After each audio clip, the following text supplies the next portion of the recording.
the new Red Green Show. Remember, folks, if it walks like a duck, talks like a duck, acts like a duck, and is carrying a seized-up chainsaw, you better duck because it's probably your hero, my uncle, Red Green!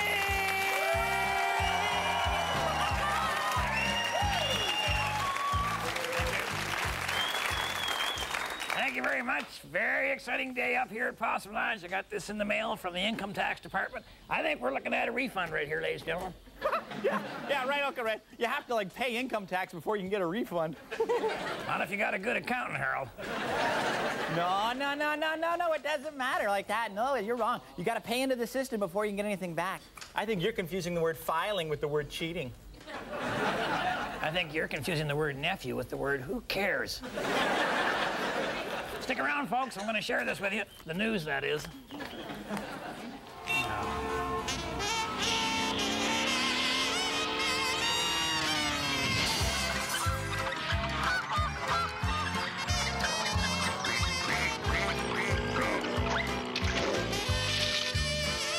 What you're looking at now is a bunch of segments from this particular show.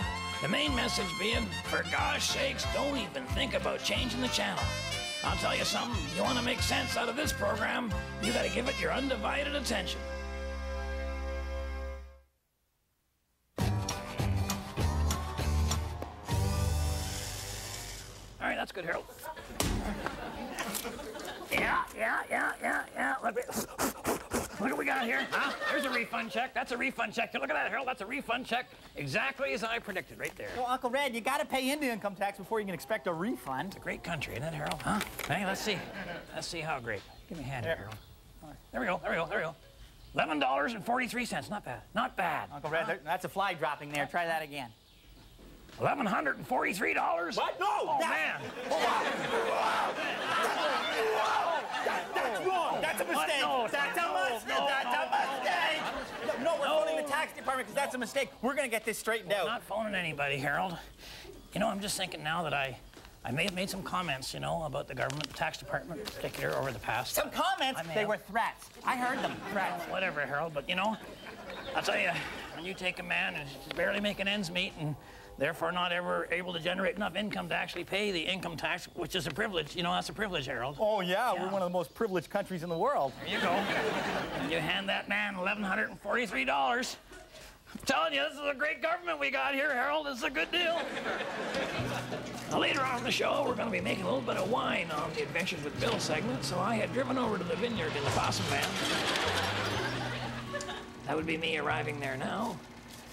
And look at that beautiful there, the vineyard out the back there. Looks like a beautiful backdrop. Of course, Bill is looking for the wheelbarrow. Going to put the grapes in there, and I think he's going to start by crushing his melon. Oh boy. That would, yep. No harm, no foul, huh? All right, so around we go to the front because apparently the wheelbarrow had wedged in, and this is we have the heavy-duty suspension on that, which was built really to catch wheelbarrows. She's looking a little rough there, Bill. And I'm suspecting this unit is off warranty. Whoop. So I will take out a roll of duct tape, and we just can't. It's not quite as good as new, and hard to believe one wheel could be out of alignment, but we seem to have managed her. So Bill's apparently spotted some of the grapes. These are the, I believe, the Concord, Mallard. Well, they're ripe.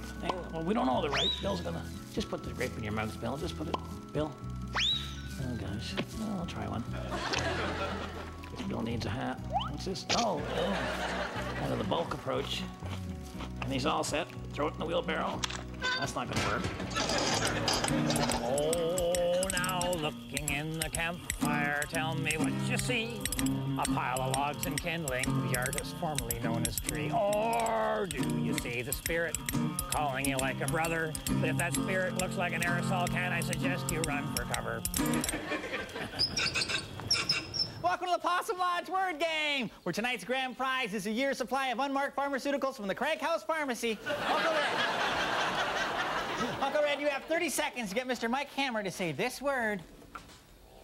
Address. Address. Go! All right, Mike, the place you call home. The big house. Where you live. In my car. Okay. You gotta park your car somewhere. the place you park it is called? The liquor store. Let me try another way in this. When you write to your mother, you send the letter to her... Caseworker. Okay, no, I'm talking about her house here, Mike, okay? Picture the front door. This is either beside the door or maybe above the door, and it's called... The red light. No, Mike, this is a number. Oh, 666. Okay, and that's called? Graffiti. I did it myself. It's for Mother's Day. Oh, I know. Remember that time they mentioned your name on the radio? Oh. On the news? Hey, they said the cops have arrested Mike Hammer of... No fixed address.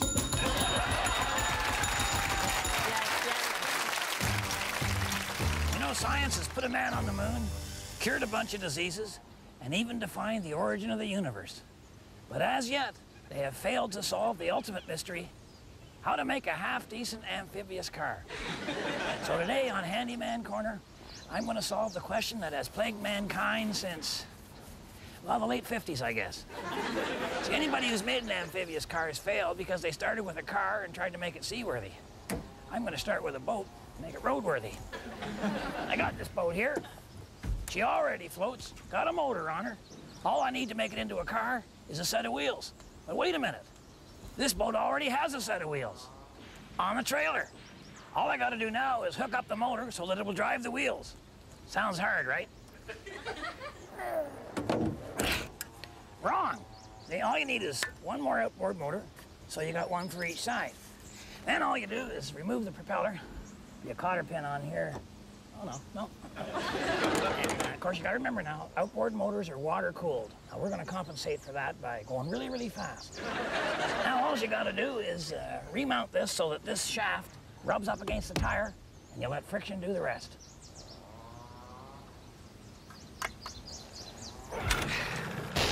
There we go. Now, just drop her in the gear. Okay, I'm thinking belt drive.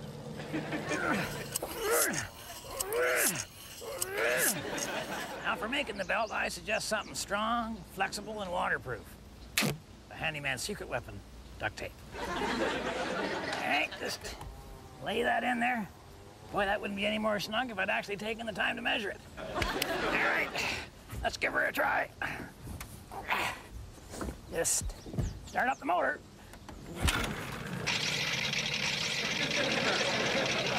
All right, now I did that to show you what happens if you don't cut a groove in the tire to hold the belt in. You weren't thinking, were you? You want to be careful with this, because rubber doesn't grow on trees. Well, all right, yeah, it does, but be careful when I'm saying be careful.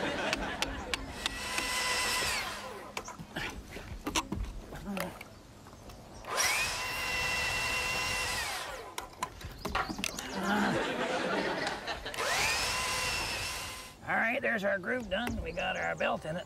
You know, they say necessity is the mother of invention. Don't know who the father is. Probably remorse. All right, now I've done the same thing on the other side. Got another outboard motor over there and got the groove in the tire and the belt on there.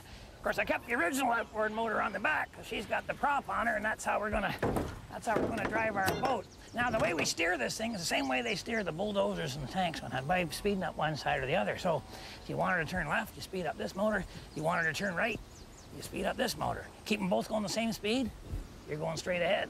And the beauty of this is you want to make a real sharp corner, just fire one of them into reverse. Now, here's something to think about.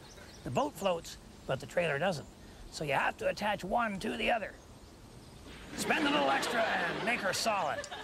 So remember, if the women don't find you handsome, they should at least find you handy. Now let's go driving our amphibious car.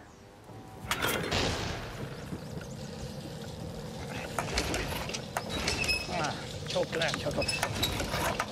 Come on, baby. Oh boy, oh boy. I'm gonna get seasick on dry land. Stay tuned and relax. Whatever this is, we got lots more of it.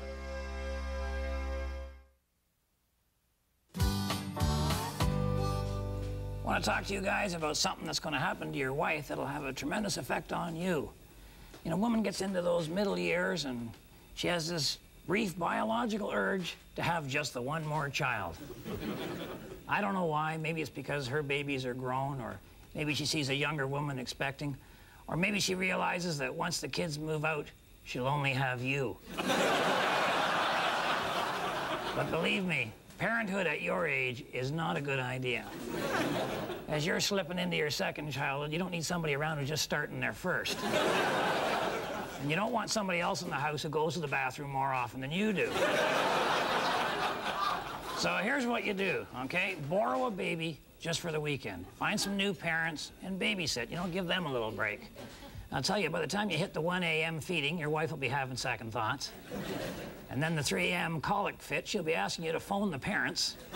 And by the 4 a.m. diaper change, she'll be praying for hot flashes. So just let nature take its course. Remember, I'm pulling for you. We're all in this together.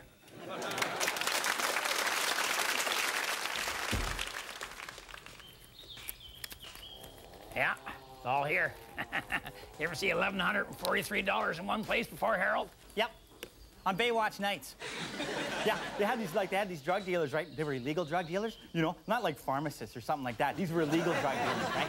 And they had this big illegal drug deal, so they had all this money, right? And then they thought, well, let's go for a swim, you know, because they're all hot. They got hair all over the face, guys like that, right? So they thought, well, we'll go for a swim. And luckily, they had their Speedos under their drug dealer collars, right? So they go out in the water, but they left their money in a bag between two cabana chairs up on the beach. When they're out there swimming, someone stole the money. Right? So they're freaking out when they come back in. They're blaming everybody, particularly the lifeguards, right? And who else but Pamela Lee Anderson gets blamed, right? They wanted to frisk her and everything, you know. But you can tell by the bathing suit she had on, she didn't have any lumps she wasn't supposed to have, right? You know. The lumps she did have, though, were worth a lot more than $1,100, though. Sure. Why do I ask? Anyway, I got the check made out here totally in cash. That way it's untraceable and completely liquid. I'm actually used part of it to buy something that's completely liquid. No, actually, Uncle Red, this is dishonest, and I don't know how I feel about it. I mean, you're an honest person. You've always been honest with me. No, this isn't dishonest, Harold. The government sent me a check and I cashed it. End of story. No. Middle of story, only end of happy part. Government finds their mistake. Government nails Uncle Red. All right, Harold, what would you do if you were me? I would phone the tax department, inform them of their mistake, and then I'd return the money. Yeah. So glad you're not me. Did all.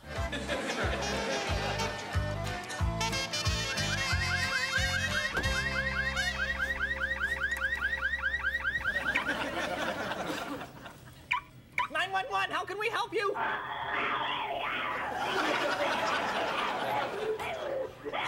What is that? That's a bear. That's a rabid bear. That's a rabid bear in heat.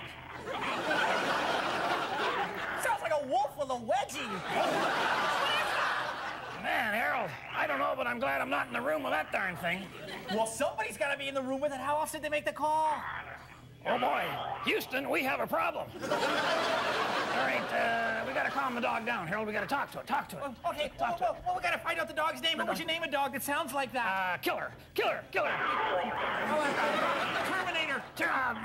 Deadly Force. Murder. Clark. Fluffy. Fluffy. It could be Fluffy. It's the 90s. You don't know this dog. It sounds so familiar. I know the sound. I can picture myself hearing it. I'm running down the street and I'm running. Calm down your dog. Mr. Winslow. It's the Winslow dog, Jason. Jason. Ah, good boy. Calm down. Good dog. Oh, nice dog. You can say that now. Wait till he's chasing you someday. Yeah. All right. Mr. Winslow, Mrs. Winslow, anybody there? Hello? Hello. Thank you, guys. All right. The dog was stopping me from taking out the television set. Oh, boy. Well, that's okay, Mr. Winslow. Well, why were you taking out the TV set? Because I'm not Mr. Winslow. Well, as promised earlier, this week on Adventures with Bill, we're going to be making some wine. Got the whole wheelbarrow part full of grapes there. Bill, man, heavy. So Bill had gone to get, I got a table, a card table. Watch that. Oh. Yeah, the legs fold up. Yeah, that one folds up the same as the first one did there, Bill. And, you know, I'm beginning to think he enjoys this. I would say definitely. Oh, well. Anyway, that's all the legs, so, yep, put her down there, and then we got the grapes. kind of heavy here, Bill. There we go. All right, now we're all set to see what we got here. And Bill says what you got to do now is just to test the grapes, see how much juice you can get out of them. That's one way. I guess that's one way of testing. A lot of acid in those grapes. And then this is another way of getting the juice. Oh man, Bill. Oh, that was a little better. No, Bill. There's a machine. Goes way, way back in time. Yeah. The wine press. Yeah. You don't need that. And I guess I don't need that. All right, so we put the grapes into the wine press and put them in there, Bill. Dump them in. There you go. See? That's what I wanted you to do all along. Ow. All right, so now he puts that special plate on there to press them down in, and then he puts the handle on there. Now, this is a tradition and way of squeezing the grapes goes back to the days of Socrates, probably, and I believe he drank his share of wine there. You read some of his stuff? Unbelievable. So Bill's finding that this is a bit tedious, so he's got an idea of how to speed the process. Yeah, now this is a technique that dates back to the days of Henry Ford. He's hooked up kind of like a pulley system from the wheel of the Possum van, and he's got another hub on there, and then that's gonna... Now, just by getting in and starting her up and then going in the various gears, we can raise or lower. Well, you know. Okay, so we put it in reverse, and what that does, that lowers the plate, spins that, and then what that would do is lower the plate down, and that would crush the grapes. And that's where now we can stop her. That stops her. That stops her. And then we go the other way, put her down into drive there, and this reverses everything. And now that would raise the plate.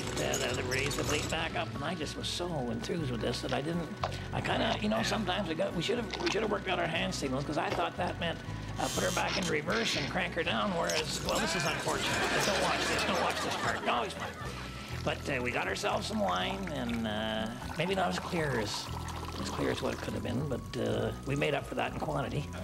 And Bill is really not feeling that great right now, but a good attitude. You know, he didn't complain at all. He just let out a little whine. Here's to you, Bill.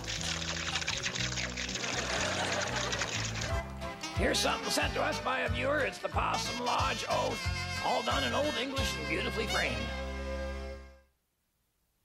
All right, Honest Abe, maybe this will make you happy. I figured, okay, maybe I did make a mistake on that thing, and I'm going to give my tax refund back by dividing it up amongst the 20 guys who've been to the most lodge meetings in the last 5 years. Each guy gets $57. What? And you call giving that back? These guys aren't savers, Harold, okay? The money will be back into the economy in a couple of days, and once it's in the economy, it's only a matter of time till the government gets their paws on it. Anyway, if it turns out you're right about this, I won't be the only one going to jail. There'll be 20 other guys that I know there. Well, I'm sure there already are. Oh, come on, Uncle Red, just phone the tax department. Tell them they made a mistake, all right? You don't even have to give them your name. They'll trace the call, Harold. They'll track me down like a dog. They'll probably accidentally say something I'm not supposed to hear. Then they'll have to kill me because I know too much. Uncle Red knowing too much.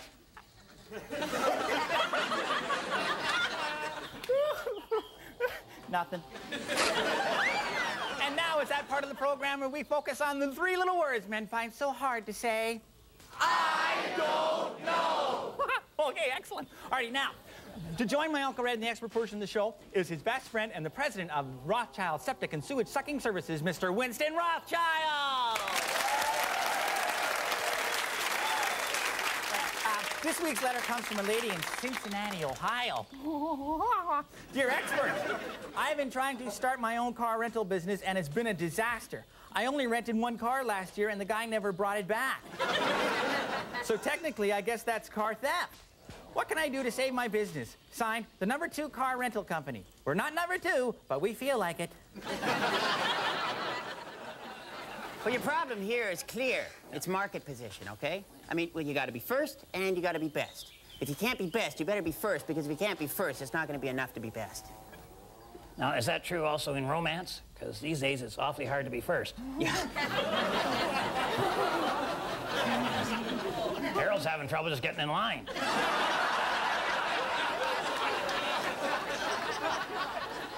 See, this lady in Cincinnati, she wasn't the first to get into the car rental business. Right. So she should have picked a different business to get into, I say. You know, something a little more unique, you know. I personally would lean towards sewage. Well, it might be a little difficult. Cincinnati's a big city, and, you know, maybe it doesn't run on septic tanks. Well, that's too bad, you know, because it's a growth business. I mean, when you think about it, it's the last thing people stop doing.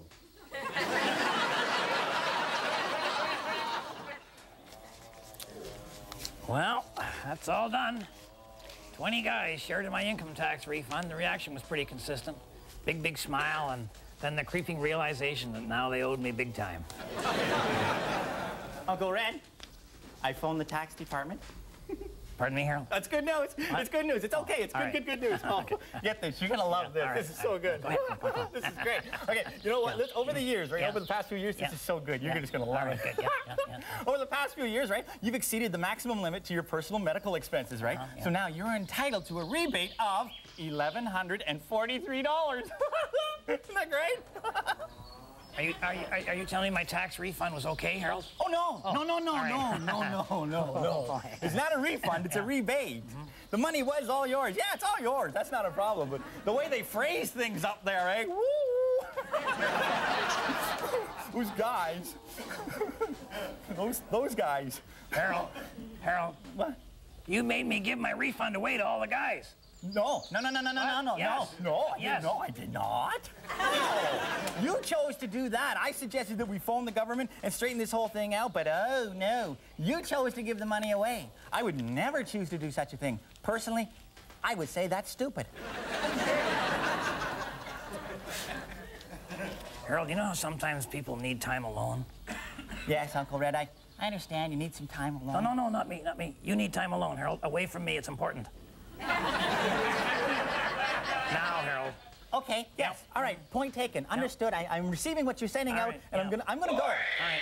It's the meeting, so I'll just meet you down at the meeting. No, you'll be in your room, I think. You know what? I'll be in my room. That's right. where I'll go. That's better for me to be away Yeah. in my room. If my wife is watching, I'll be coming straight home after the meeting, and I'm not really going to hurt Harold, but as you always say, it's the thought that counts. To the rest of you, thanks for watching. On behalf of myself and Harold, everybody, keep it on the ice.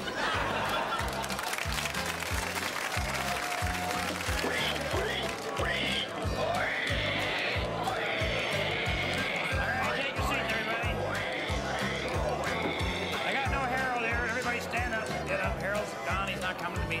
Okay, here we go. Quando, Omni, Flunkus, Moritati. Now, you probably heard the promotion over at the park today. We're having a game of sunfish baseball. For those of you who don't know what that is, it's just like baseball, except you use a sunfish. And they now have an official ruling on that big hit by Moose Thompson. It's been ruled as a homer, a grounder,